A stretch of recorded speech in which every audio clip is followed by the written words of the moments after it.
Hi, this is Shambhavi. Welcome to my weekly podcast about spirituality, love, death, devotion, and waking up while living in a messy world. The Satsang with Shambhavi podcast is recorded live each week with students of our nonprofit community, Jayakula. For more information and to find out about attending a satsang, visit jayakula.org. Thanks for listening. Much love to you, wherever and however you are. So who has a topic for me to riff on? Getting real about what we actually want. Yeah, that takes a while. There's a few tricks to that, tricks of the trade. One is learning how to listen to the wisdom of the heart as it's spontaneously arising. The heart space in the center of the chest is a sandhi, it's a gap, it's a portal. And it is a place where we can listen to and feel for promptings from unconditioned wisdom, wisdom that is not squished by karmas. We can actually take breaks from our usual karmic way of relating to everything, our bound, limited way of relating to everything, by learning how to listen to the promptings of the wisdom heart. They can be very fleeting, especially in the noise of our karmas. It's like we're standing in the middle of a giant 12-lane freeway full of traffic, trying to listen for this tiny little voice that is somehow different from that traffic. The beauty of it is that it just takes practice. It just takes some small kernel of confidence to get you going, and then the really powerful gesture of following it.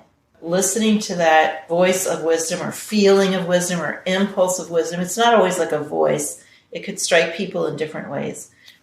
However it comes to you, there's a sense of incontrovertible certainty about it, beyond any argument.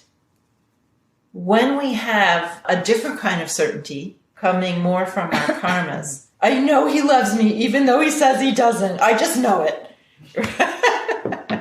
That kind of certainty requires continual argument, continual case building to keep it propped up. It's fraught with anxiety, and it has that feeling of repetitiveness about it. But when that feeling of certainty is coming from the heart space, it has a quality of imperviousness to our arguments. We may ignore it. We may walk away from it. We may tell it, no, you're too inconvenient. I'm not going to follow you. But we can't argue with it. It has this quality of certainty in a different way than our normal karmic certainties have. I was extremely fortunate that one of the very first spiritual teachers I had back in my 20s, her entire teaching was how to listen to the wisdom heart. She didn't call it that. She called it following your intuition. But it wasn't emotional intuition. It was this clarity intuition of wisdom. And she had all these different things she taught us, largely out of the Kriya Yoga traditions from India, of how to listen to this and how to follow it. I had already kind of identified that there was something to follow that was coming out of me in some way, or in me, telling me what was the right thing to do for me and what was not the right thing to do for me.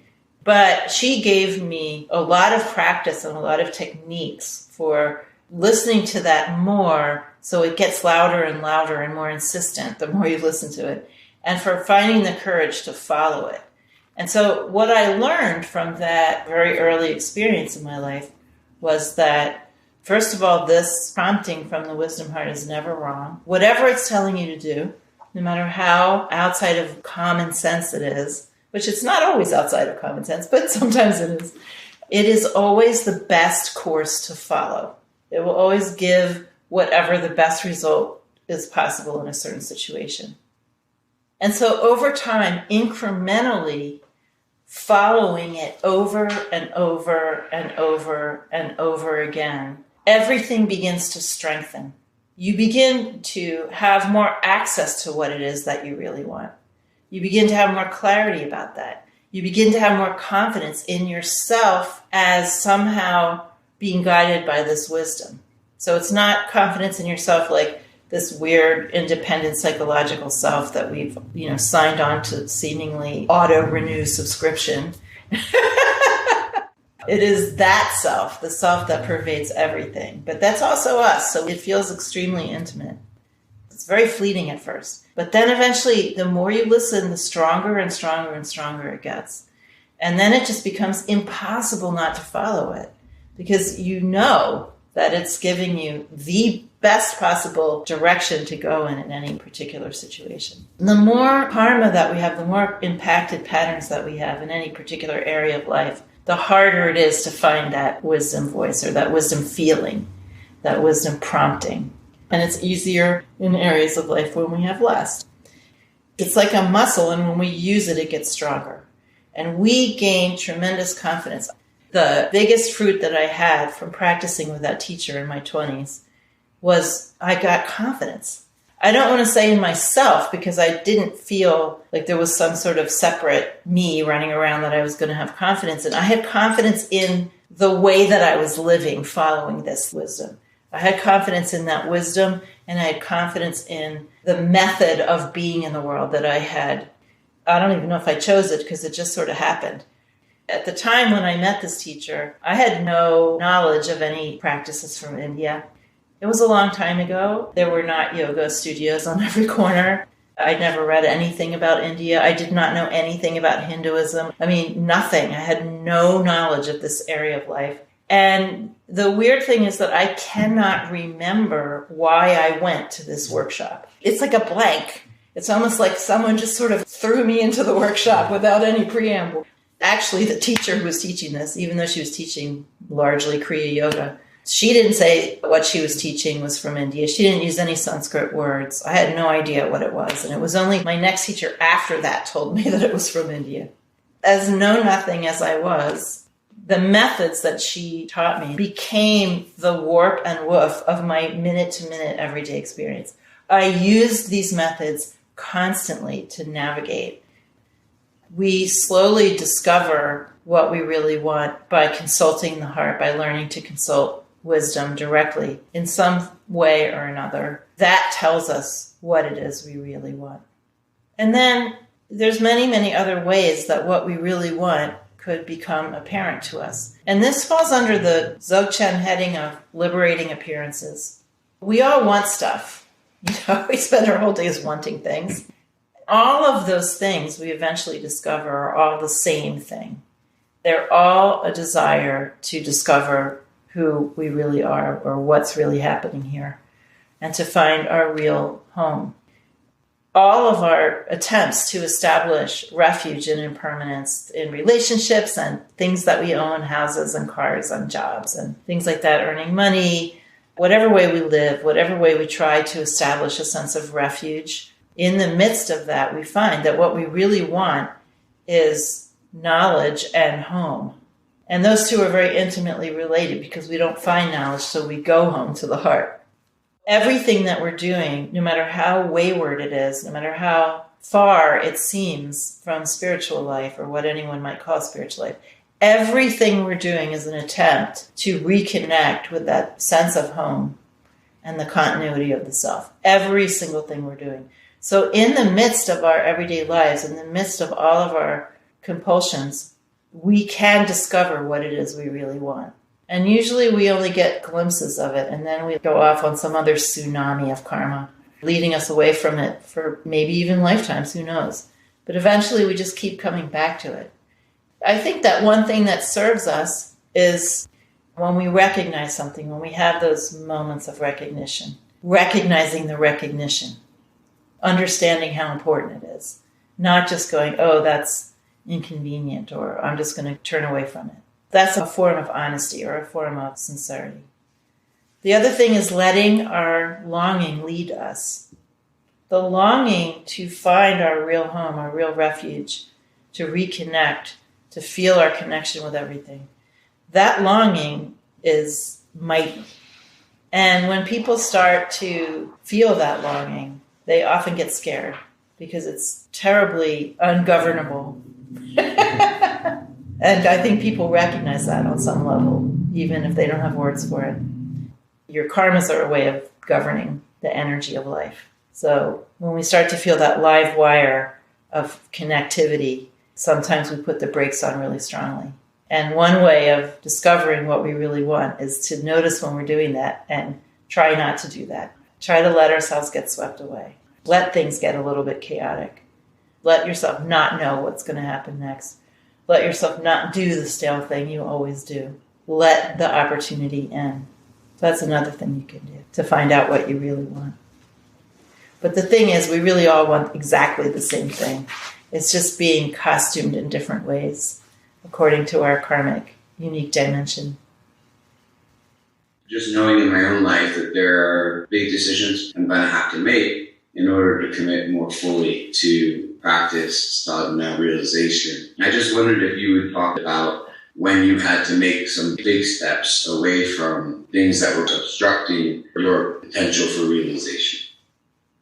First of all, let me say that we live in a very competitive society.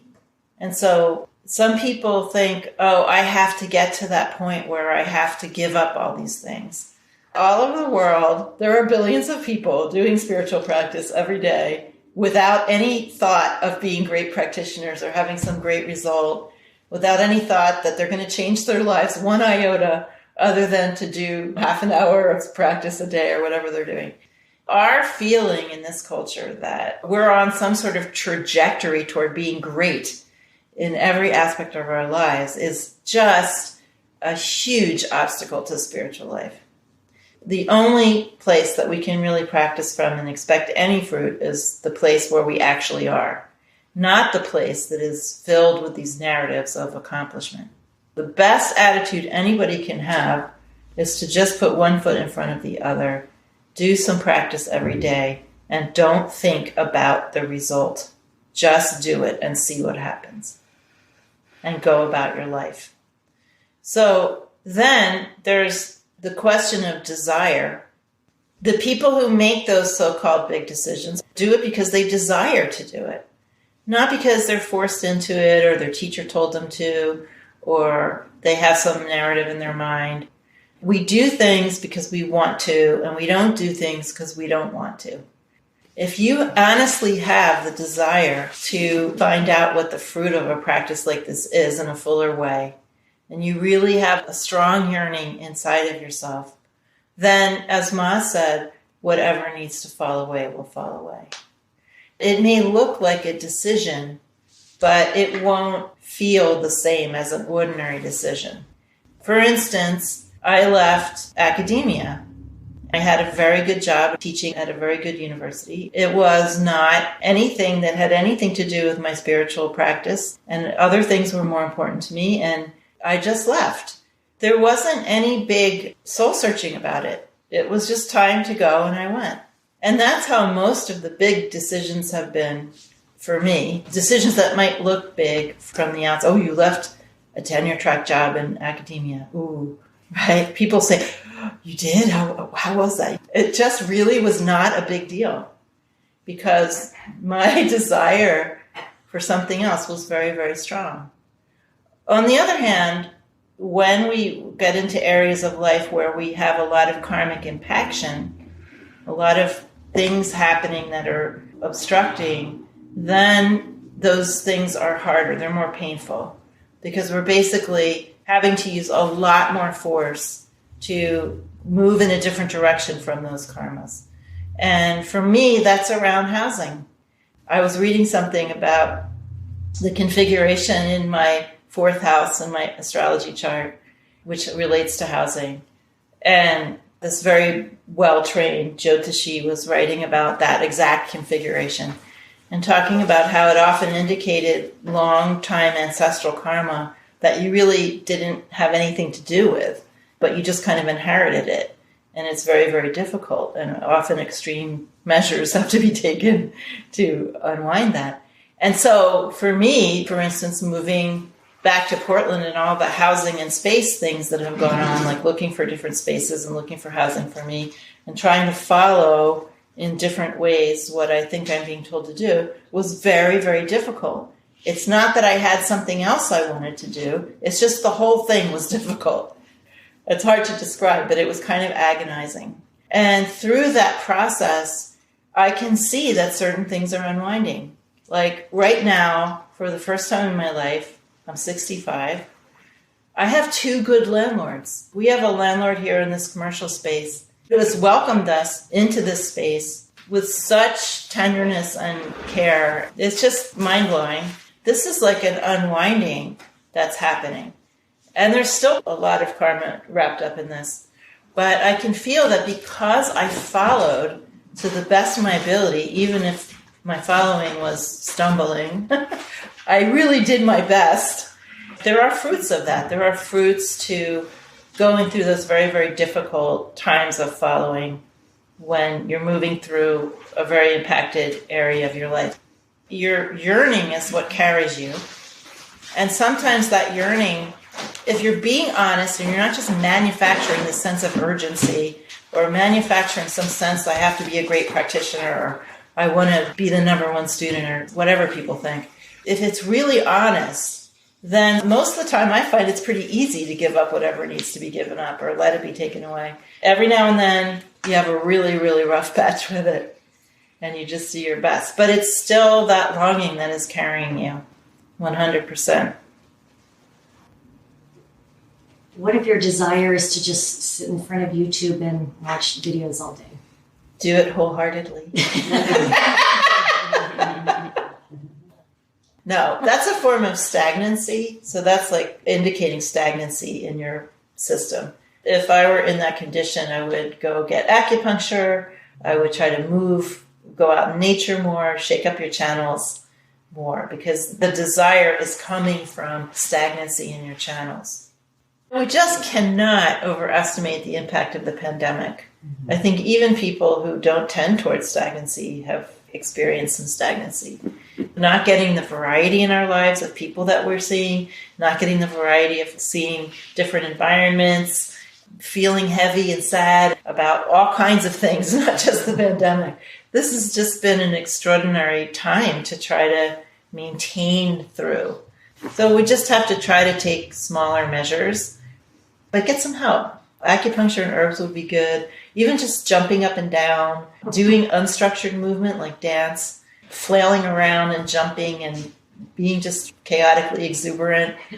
Try to do something every day that is surprising. Change up your routine in small ways, but don't think you have to do a million things all at once, and you don't have to do it on your own.